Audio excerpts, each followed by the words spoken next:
بسم اللہ الرحمن الرحیم۔ السلام علیکم رحمۃ اللہ وبرکاتہ۔ تو ناظرین چلتے ہیں، موسیٰ علیہ السلام کنٹینیو ہے ہم لوگوں کا، اور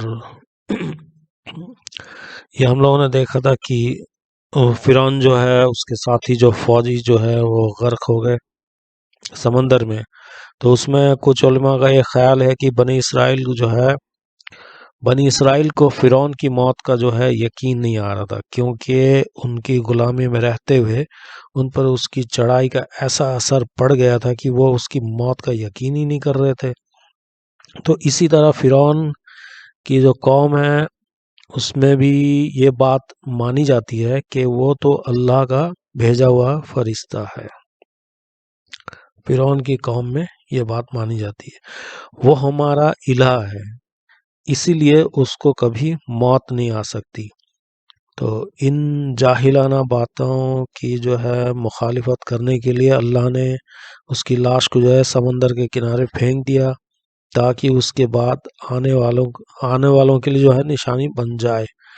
اور جس کو تم نے الہ بنا رکھا تھا، خدا بنا رکھا تھا، اس کی حالت کو دیکھو۔ اللہ تعالیٰ لوگوں کے لیے، بنی اسرائیل کے لوگوں کے لیے، یہ فرعون کو ماننے والوں کے لیے، خدا ماننے والوں کے لیے یہ عبرت بنا دیا فرعون کو، خود کو۔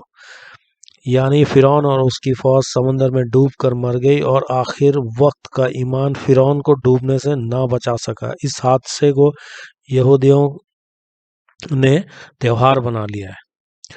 صحیح بخاری میں عبداللہ بن عباس رضی اللہ تعالیٰ عنہ سے مروی ہے کہ جب نبی صلی اللہ علیہ وسلم مدینہ تشریف لائے تو دیکھا کہ وہاں کے یہودی 10 محرم کا روزہ رکھتے ہیں۔ تو آپ صلی اللہ علیہ وسلم نے سوال کیا، یہ کیسا روزہ ہے؟ تو انہوں نے جواب دیا، اس دن اللہ نے بنی اسرائیل کو فرعون کے ظلم سے نجات دلائی تھی۔ اس پر آپ صلی اللہ علیہ وسلم نے مسلمانوں کو حکم دیا، تم لوگ اس دن روزہ رکھو، اس دن بھی روزہ رکھو، کیونکہ تم ان سے زیادہ اس کے مستحق ہو۔ یہ بخاری 111 حدیث نمبر 111 میں ہے، آپ لوگ چیک کر لیجئے ریفرنس کے لیے۔ تو اس طرح موسیٰ علیہ السلام جو ہے وہ بنی اسرائیل کو لے کر سمندر کے دوسرے پار ریگستان کے حد میں داخل ہو گئے، اور ان کے دور کا دوسرا حصہ ختم ہو گیا۔ بنی اسرائیل کے دور کا دوسرا حصہ ختم ہو گیا۔ اب انشاءاللہ چلیں گے ہم تیسرا دور، موسیٰ علیہ السلام کا تیسرا دور کیسا رہا۔ موسیٰ علیہ السلام بنی اسرائیل کو لے کر مصر سے نکل گئے اور ریگستان سینا میں داخل ہو گئے۔ تو بائبل کے مطابق ان کی تعداد جو ہے 6 لاکھ سے زیادہ تھی، لیکن یہ بات کچھ سچ نہیں لگتی، کیونکہ یعقوب علیہ السلام جو نبی اپنے جن بیٹوں اور پوتوں کو لے کر مصر گئے ان کی تعداد 70 تھی۔ تو ان کے پوتے قحط سے عمران پیدا ہوئے، تو اس کے بعد اور عمران کے بیٹے جو ہیں موسیٰ علیہ السلام اور ہارون علیہ السلام ہیں۔ تو ان کے والد کا نام موسیٰ علیہ السلام اور ہارون علیہ السلام کے والد کا نام عمران تھا۔ اس طرح دیکھا جائے تو یعقوب کے بعد صرف 2 نسل مصر میں پیدا ہوئی۔ 6 لاکھ اس لیے نہیں ہے کیونکہ انبیاء اکرام کے ساتھ جو ہے کچھ ہی 100 کچھ ہی 1000 ایسے ہی اس وقت کوئی انبیاء اکرام کے کوئی امتی نہیں، تو اس طرح سے معاملہ چلا۔ جو آخری نبی محمد رسول اللہ صلی اللہ علیہ وسلم ہے ان کے تو پھر کروڑوں اربوں، وہ تو ابھی چلتا جا رہا ہے، چاہے جس حالات میں ہو چلتا ہی جا رہا ہے۔ تو جیسے عمران کے 2 بیٹے جو موسیٰ علیہ السلام ہارون علیہ السلام ہوئے، اس طرح دیکھا جائے تو یعقوب کے بعد صرف 2 نسل مصر میں پیدا ہوئی، تو 70 آدمیوں کی تعداد سے 6 لاکھ کا خاندان کیسے بن گیا، یہ سوچنے کی بات ہے اس وقت۔ تو اس لیے انسائکلوپیڈیا آف بریٹانیکا کے جو مرتب کا خیال یہ ہے کہ ان کی تعداد 15,000 سے زیادہ نہیں تھی۔ تو یہ قرآن بھی اس کی تصدیق کرتا ہے۔ تب فرعون نے الگ الگ شہروں میں لوگوں کو اکٹھا کرنے والوں کو بھیجا۔ یہ سورہ نمبر 26 سورہ آیت نمبر 53 اور 55 میں ہے کہ تب فرعون نے الگ الگ شہروں میں لوگوں کو اکٹھا کرنے والوں کو بھیجا اور کہا کہ یہ لوگ چھوٹی چھوٹی ٹولی ہیں جو ہمیں غصہ دلا رہے ہیں۔ قرآن نے ان کے لیے شرذمہ لفظ استعمال کیا ہے جن کے معنی ہیں چھوٹی چھوٹی ٹولی۔ تو موسیٰ علیہ السلام کے مصر سے نکل جانے کی جو تاریخ میں کچھ اختلاف ہے، سینا کی کھدائی میں جو نشان ملے ہیں ان سے لگتا ہے کہ یہ لوگ مصر کے راجا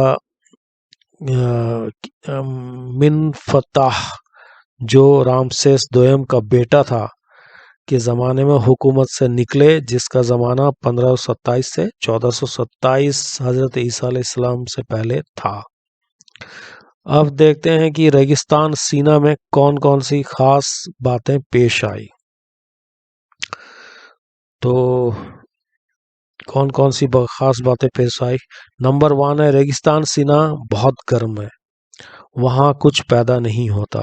تو مصر کا معاملہ ہی ایسا ہی ہے، اسی لیے پہلا معجزہ تو یہ ہوا کہ بنی اسرائیل پر بادلوں نے سایہ کر لیا اور کھانے کے لیے اللہ نے آسمان سے منا اور سلوہ نام کی 2 چیزیں اتاری۔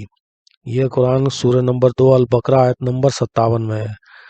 اور دوسرا قرآن سورہ البقرہ آیت نمبر 60 میں ہے، پانی کے لیے موسیٰ علیہ السلام نے اللہ کے حکم سے پتھر پر اپنی لاٹھی ماری اور پتھر سے 12 سوتے فوٹ نکلے، تاکہ ہر دل کو، ہر جو ہے نا دل، ہر گروپ کو، قبیلے کو دھار پانی میں دھار الگ الگ بن جائے، اس دھار سے وہ جو قبیلے میں وہ گروپ میں جائے وہ پانی پی لے، کیونکہ بنی اسرائیل 12 گروہ میں بٹے ہوئے تھے۔ یہ بھی ایک روایت ہے۔ تو قرآن میں باتیں واضح ہو گئی ہے، تو 12 جو قبیلے بنے ہوئے تھے، الگ الگ دھار بنے ہوئے ہیں، تو 12 ہی بتایا جا رہا ہے۔ تو نمبر 3، بنی اسرائیل ریگستان سینا میں پہنچے ہی تھے کہ انہوں نے دیکھا کہ کچھ لوگ جو ہے وہ کسی مورتیوں کی عبادت کر رہے ہیں۔ انہوں نے کہا کہ اے موسیٰ، ہمارے لیے بھی اسی طرح کی کوئی وہ بنا دیں بت تاکہ ہم اس کی عبادت کر سکیں۔ یہ سن کر موسیٰ علیہ السلام کو بہت افسوس ہوا، کیونکہ وہ تو ایک اللہ کی عبادت کی طرف دعوت دیتے تھے، اور جو انبیاء کرام کا بنیادی تعلیم ہے، تو بنیادی تعلیم ان کی یہی تھی کہ ایک اللہ کی عبادت کرو۔ عبادت کی دعوت لے کر آئے ہوئے تھے موسیٰ علیہ السلام، اور جو سارے نبیوں کی بنیادی تعلیم تھی یہ تو، لیکن موسیٰ علیہ السلام نے ان سے کہا تم لوگ بہت بڑے جاہل ہو، جہالت کی باتیں کرتے ہو۔ تو یہ قرآن سورہ نمبر 7 آیت نمبر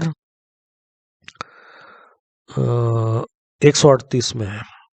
تو نمبر 4 جو ہے نا ریگستان کا کون یہ جو معجزہ نمبر 4 کیا اللہ کے حکم، یہ ریگستان میں جو حالات پیش آئے، اس کا نمبر 4 اللہ کے حکم سے موسیٰ علیہ السلام طور نام کے پہاڑ پر پہنچے اور 40 دن تک عبادت میں لگے رہے اور اپنے رب سے باتیں کرتے رہے۔ اب انہوں نے اپنے رب کو ایک جھلک دیکھنے کے لیے مرضی ظاہر کی کہ میں آپ کو، یا اللہ میں دیکھنا چاہتا ہوں آپ کو۔